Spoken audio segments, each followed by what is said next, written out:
Alright. Alright, y'all. So I got my boy Goodlife Russ with me. What I'm doing right now is preparing for the Columbus Book Festival. There's a couple of people that are a part of it that are from Columbus, that are local, that are authors, that are doing good work. And I feel like everybody should be respected and known.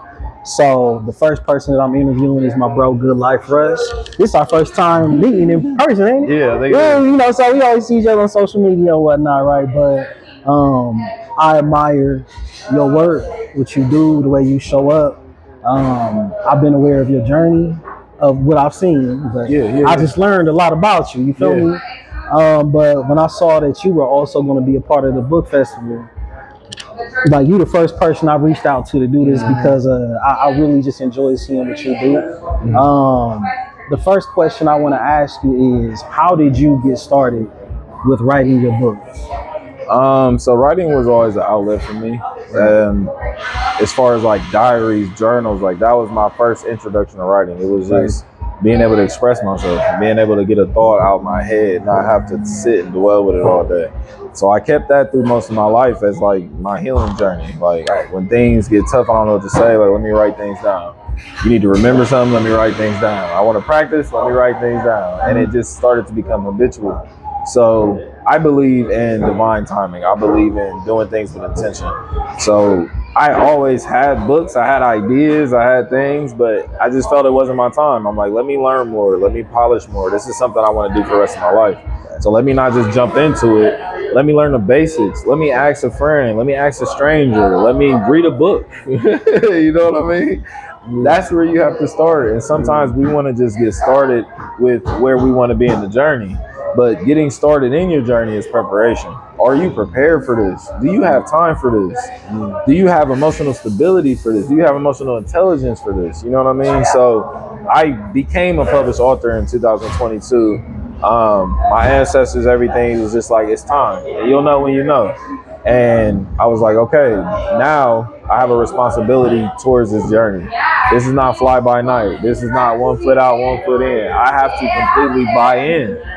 And when you buy into your passions, there's no clocking out of that, clocking in. You know what I mean? Like once you in, this is what you want to be doing.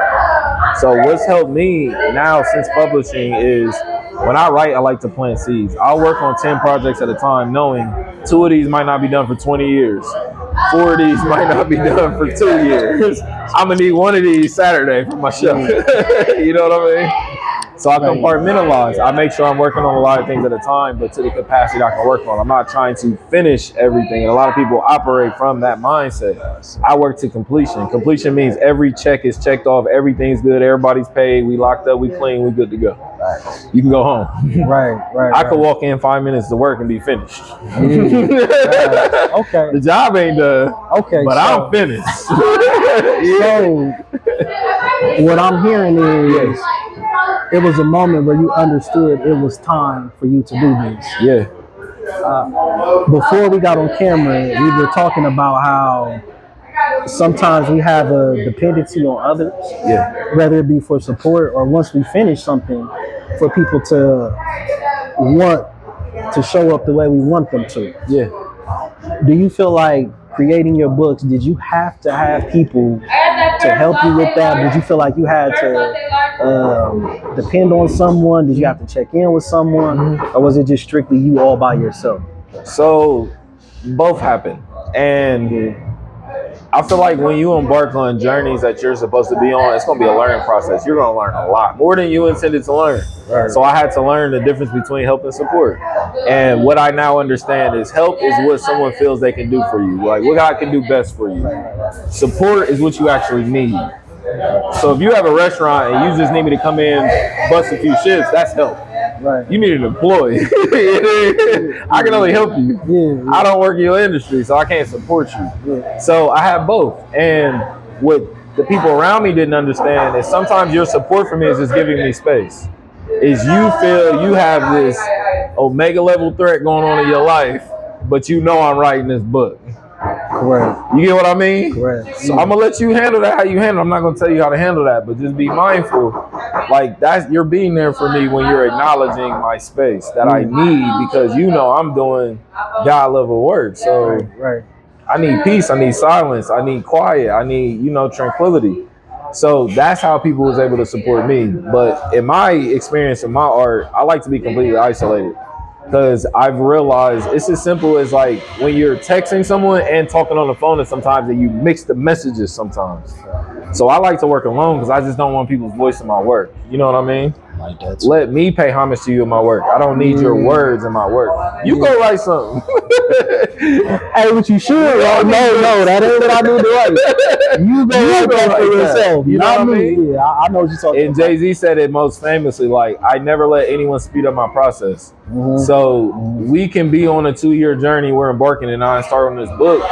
I may need some understanding that our journey may stretch to 4 years or maybe 3. It's still the same journey. It's still the same plan. You know what I mean? Yeah. But I need time. I need grace. Right. I don't need you to give me words. I don't need AI. You dig? Right. So, in the process of creating your books, or let's say the very first book you created, did you have any doubts?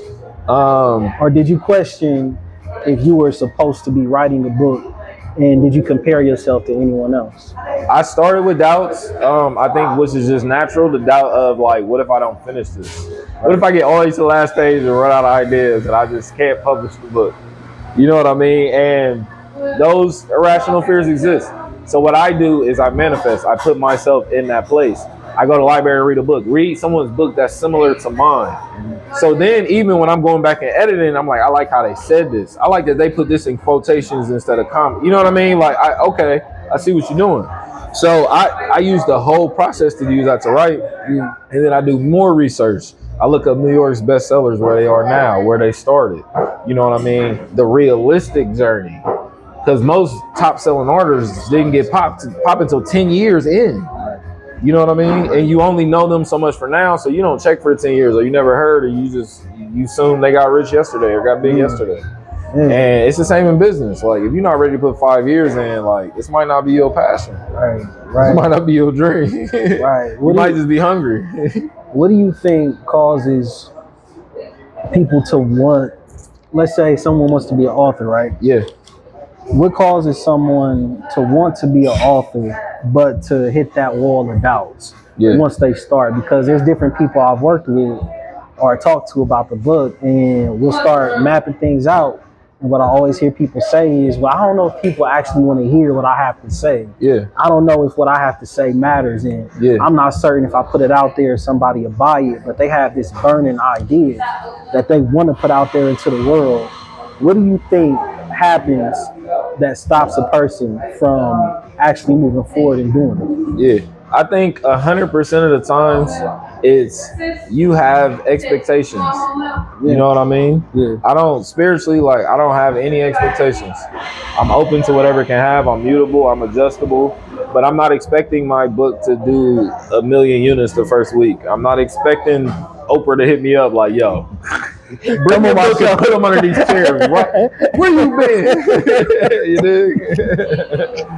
So then when things like that happen, I'm leaving room for them to happen. I'm allowing it to happen. But if it doesn't happen, I'm not devastated. It doesn't change anything about my day. But if I'm expecting it to happen, that's where the hurt comes. That's where the sting comes. That's where I gotta hurry up and write the next best thing. Like J.K. Rowling is, man, I gotta, you know what I mean? And J.K. Rowling was in a place like this, sitting writing on napkins.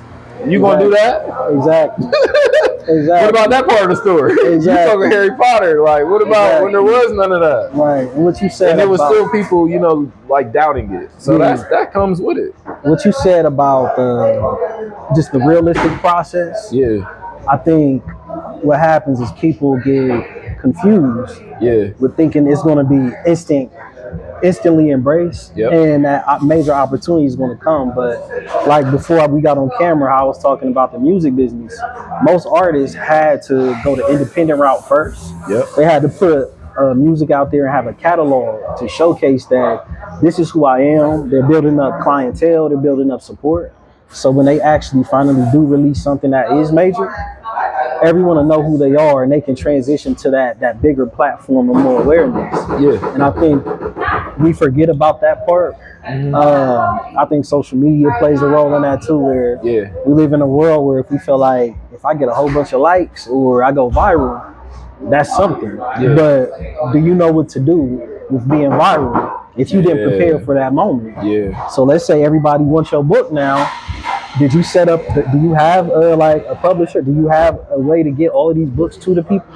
Have you prepared for the moments when they start asking you personal questions about your life? You're like, wait, I don't want to talk about that. You haven't done that deep work that everyone should do for when that big moment comes. And I think when people do that a little bit more often, they're going to automatically open up doors and have opportunities where they can talk about their books. And also just being aware that, like, for me, like right now, I don't know what's going to happen.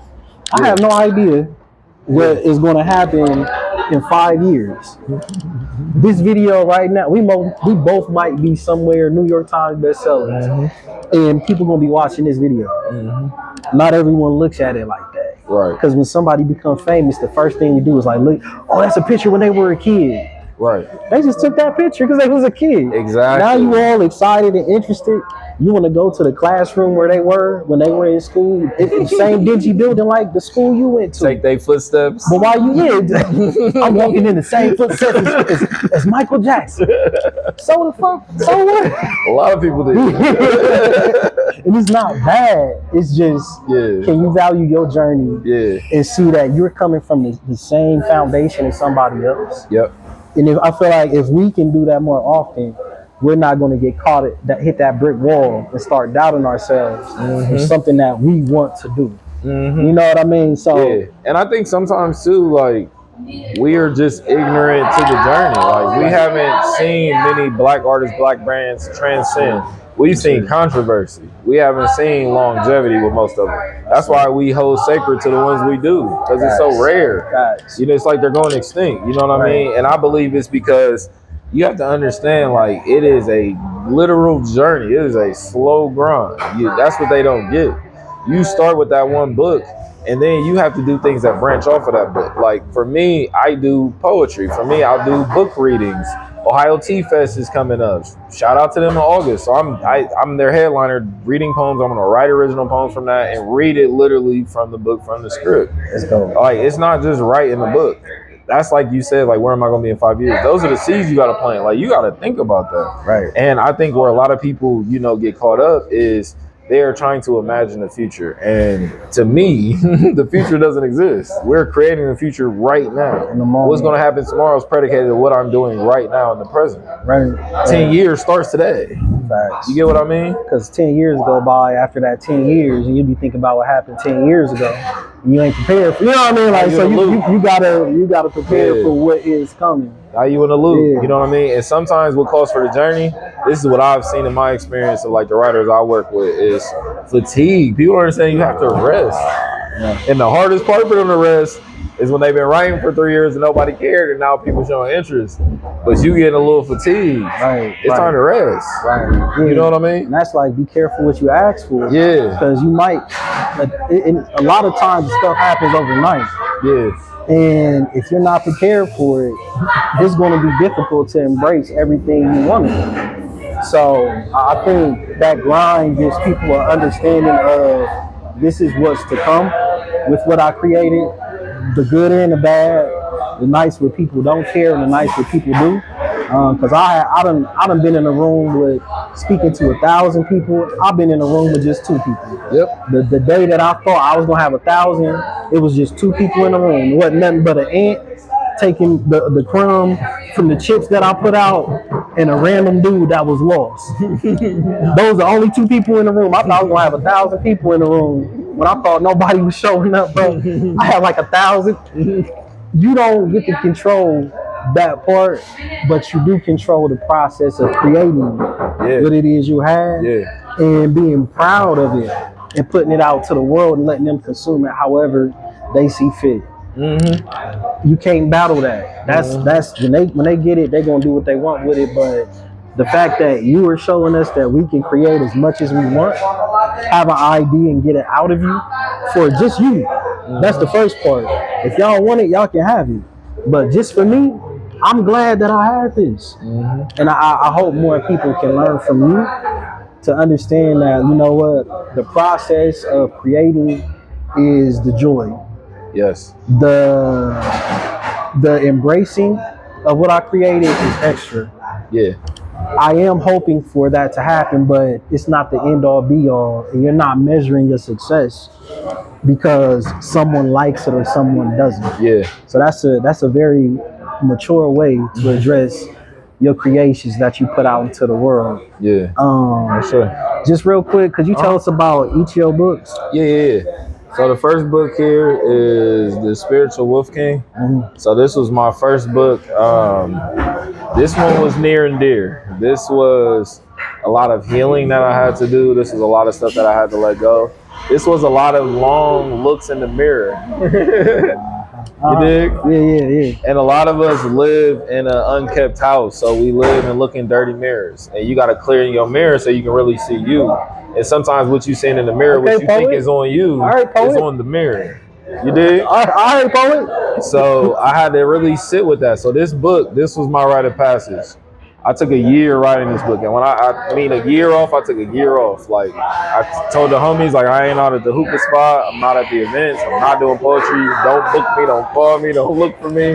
You dig? I'm on Mars writing a book. And I wrote it. Like, I wrote it. And it's not putting the words on the page. You dig? Like, I looked at it. I accepted it. I cried. I threw it. You know what I mean? Like, I tore some pages out, scribbled on some others, got some white out, got a torch, like, let's burn this one out. You know what I mean? I took a lot of stuff out, and then I knew when I finally seen it, like, it's complete. And then it was letting it go. It was the final part of the journey, the detaching from it. And it was so powerful, but I knew too, because I just know me, like, you do that first successful ride on the bike, the next time you just gonna pick the bike up and go. You don't gotta take your time. You don't gotta check the chain. You just like, exactly. I'll figure out the chain broke later. I know how to ride a bike. So now I can write. You know what I mean? And I do everything in that sense. I'm gonna take my time and I'm gonna make sure it's right for me. The world can't tell me what's right. Barnes and Nobles can't tell me right. Amazon can't tell you. You just make the book. I write it. You make it. You tell people about it. We play our roles. Right. But you gotta know your role. You know what I mean? And your role is you in the driver's seat. This is your life. This ain't your fans' life. This ain't your family's life. This ain't your friend's life. Like, this is your life, your journey. So every day I ask myself, like, what do you want your story to read? So this book was intention. A lot of intention. Internal. This was intention. A lot of intention and internal discovery and exploration. Yeah. Nice. There's some magic in there. It's I grew up in the church, so I'm talking about the church and what that's like and my relationship with the church now. My grandma was a deaconess, so we was in the church. So you was in there for we was in the church. Even at her house, we was in the church. I read the Bible, I read the Quran. You got holy water thrown. No, I got baptized 3 times. I don't think it's stuck. Did it work? I don't think it's stuck. You know what I mean? Like, I don't think it's stuck, but they tried. I love them for it. You know, I honor them because they my ancestors too. They're a part of me too. You know what I mean? Right. Everybody's way ain't your way, and as you're healing, it's gonna be a lot of goodbyes. So facts. You dig? Yeah. Art of Being Still. So this is probably my bestseller right now. This book is phenomenal. So this is literally the art of being still. This is talking about how we rush through life. How we're in a rush to be in this mansion, to be married, to be rich, and it's like, to do what? Watch TV? Right.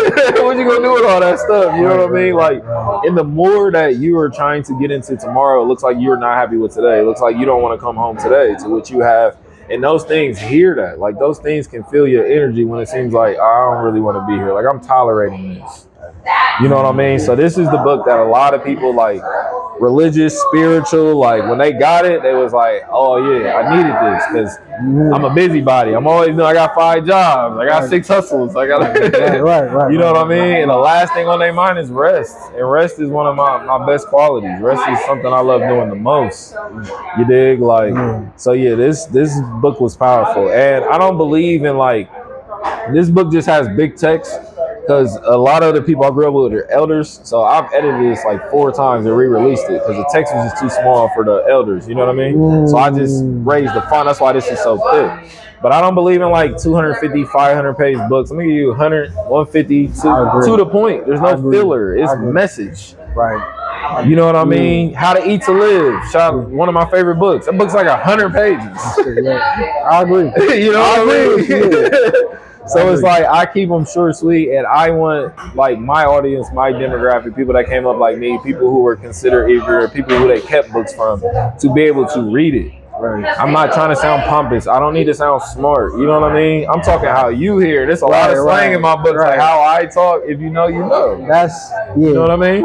We could talk. Yeah. I understand that because I actually with my book, I had to find multiple editors because they said the way that I spoke in the book is like we have to edit that because it's not proper English. And I'm like, I'm literally telling the story from my perspective and experiences.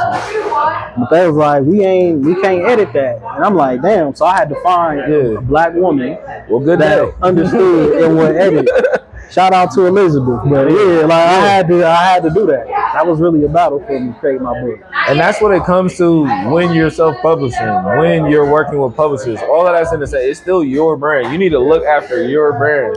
You can't give nobody 100% ownership. Like, okay, what are we doing with my brand? You know what I mean? You tell them what you do. You have the leverage. Don't let these people trick you out your spot. They will make you think they have the leverage. Like, no, it's all on you. You know what I mean? Right. So this was one of my most recent books. I just dropped this towards the end of last year, but it's Trust Fall. So it's another along the lines of the art of being still. It is a spiritual guide. This is for when you feel you are on the current and you get stuck on the side of the river and you just keep seeing everything else pass and you feel like you can't move and you don't know what to do. And this animal's coming, you looking like food and you like, where do I go? You know what I mean? So you got to get grounded.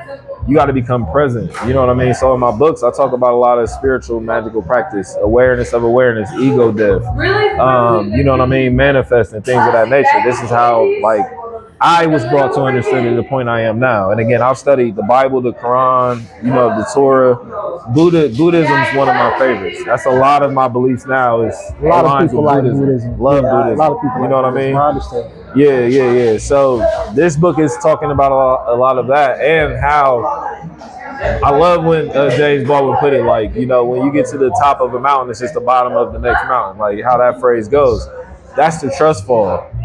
So I tell people in therapy and spirituality, like when you jump and take that leap of faith, you are falling into more of yourself. Every time. The only thing there is darkness, and the only thing in the darkness is undiscovered parts of you. It's things you don't know about yourself. But there's nothing out there to get you. Right. There's nothing to harm you. There's nothing to take from you. Right. Everything that's in you needs to keep going. As long as you're here, they're here. If you're gone, they're gone. So they don't want you going.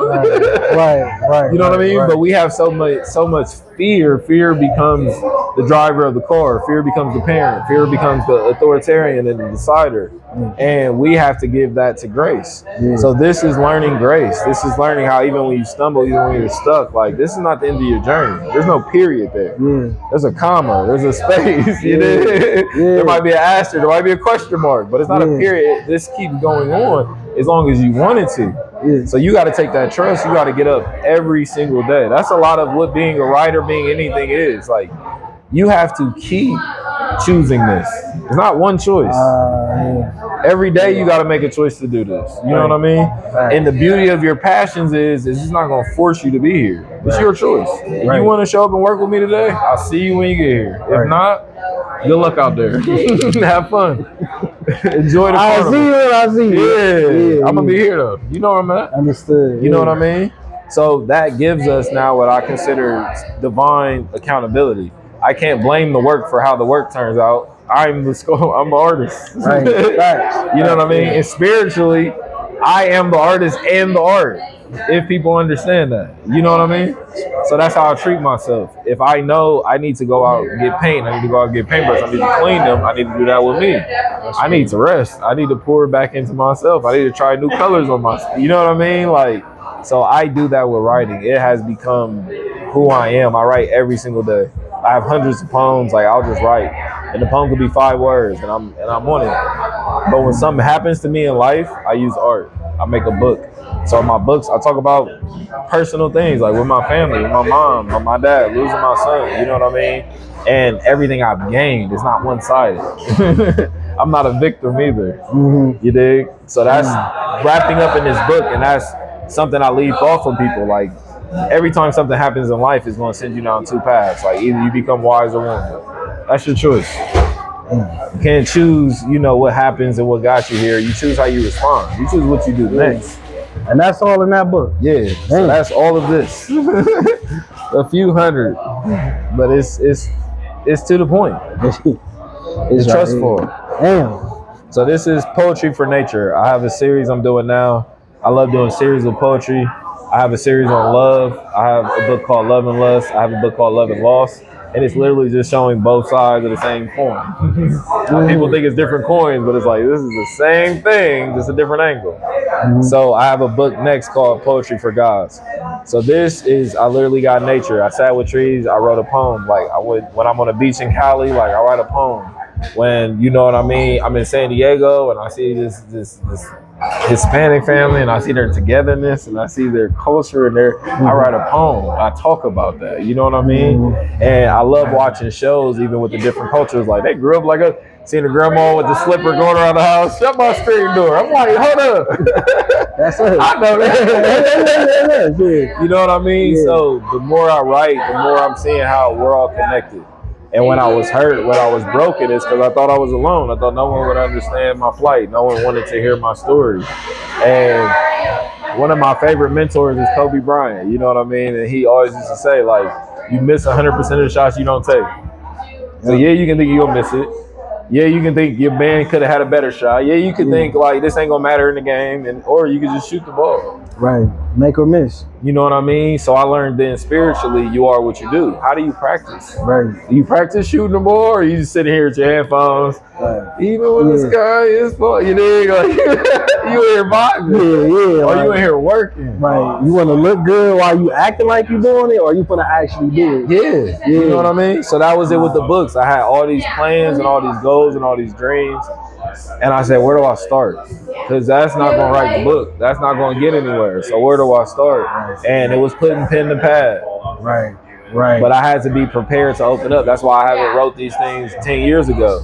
I wasn't ready to read it. I wasn't ready to see myself in that light yet and admit, like, yeah, this was you, but it's okay. You're not the bad guy. You're not the villain. Right. You're not just a provider, protector, whatever you did. Right. It's more to your existence beyond. Yeah. Now you're an author. Yeah. And that's the fulfillment. Like that's the power of completion.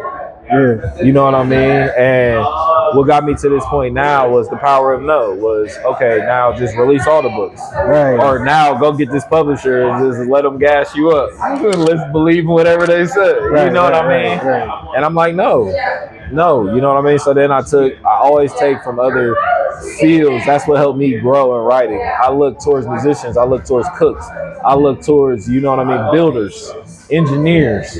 So I remember when Master P said, I used to take interviews just so they could tell me my worth. I ain't gonna take your deal. You tell me 300,000, I know I'm worth $1 million. Thanks. Because you ain't gonna give me what I'm fully worth. You gonna tell me down. So I know it's gotta be more than whatever you tell me. Yeah. And I think with the point that you're making too, and we kind of talked about this earlier. Yeah. About how sometimes we feel like it's hard to fathom things because we don't have the money to get started. Yeah. But I think it's important to learn the business. Yes. To understand that I have a product in my hand. I have to sell it.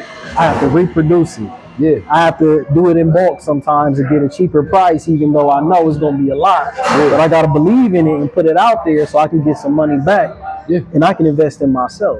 And I think that's a struggle for people too, where some of us have been conditioned to feel like we got to ask for permission to be what we want to be or to do what we want to do. Yeah. Versus, I'm just going to do it.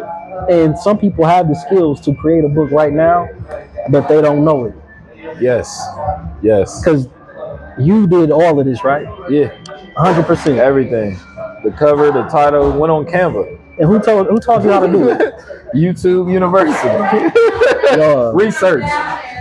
Other authors. People that did it. So you put time in to learn how to. Before I ever had an outline. Pay this man to give a speech about writing your own book. All right, You know what I mean? I got it for free today. I don't know if he going after this. He probably gonna start charging. I don't know, but this is because this is what a lot of people need. Like I truly don't believe it's the resources. I believe it's the insight.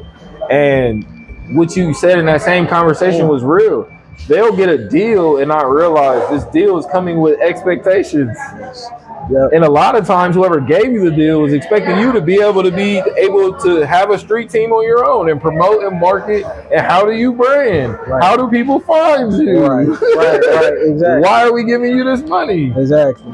You know what I mean? So they're already talking about the deal, and you ain't even looked into writing grants and funding. Like that's you got to start where you are, not where you want to be, and not where your man's is. Where are you? And that reminds me, I always use the music business as an analogy. Yeah. How many artists have got that deal and had that one hit, but have not been able to live up to that hit that they put out? Have not been able to get another record deal, and still on social media talking about what they done, how they got played, not talking down on them. Yeah. But they didn't understand what they were getting into when they gave their dream to somebody else. Yeah. And most of those people can tell you, like, damn, if I could do it over, I would have done it a bit different versus allowing somebody else to take 100% control over what it is I accomplished and put out there. My own voice don't belong to me. Yes. My own creation is no longer mine because I gave it to somebody else. So yeah, I think I mean, you have people living that in real time. You know what I mean? Those are my favorite artists. One I would say is Leon Thomas. Bro was singing on Victorious iCarly. Like, how many artists is going to do that? Right. And he was singing his heart out like he on the album.